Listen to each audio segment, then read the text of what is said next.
In today's video, I'm going to teach you how to limit daily bookings. If your calendar is getting too crowded or you want to protect your focus time, setting a daily cap on meetings is a simple and effective way to stay in control. I'll walk you through exactly where this lives in your scheduling settings and how to apply it so your availability matches your real capacity. First, head to your Calendly dashboard and open the event type you want to edit. An event type is the specific kind of meeting you offer, like a 15-minute check-in or a 60-minute consultation. Each event type has its own rules, so make sure you're selecting the one that needs a daily limit. If you run multiple event types, you'll set limits for each one separately, which is helpful when some meetings are more time-consuming than others. Once you're inside the editor for that event type, look for the section labeled More Options and expand it. From there, select Limits and Buffers. This area controls how often your event can be booked and gives you tools to prevent back-to-back overload.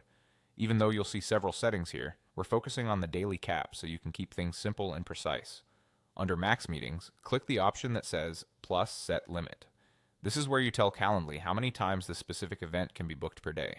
For example, if you enter 3, Calendly will offer time slots until you've reached 3 bookings for that day.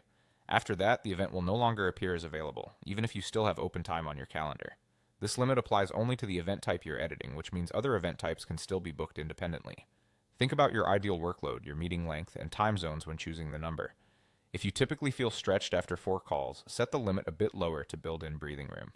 Remember, this works alongside your existing availability and calendar conflicts, giving you an extra layer of protection against overbooking.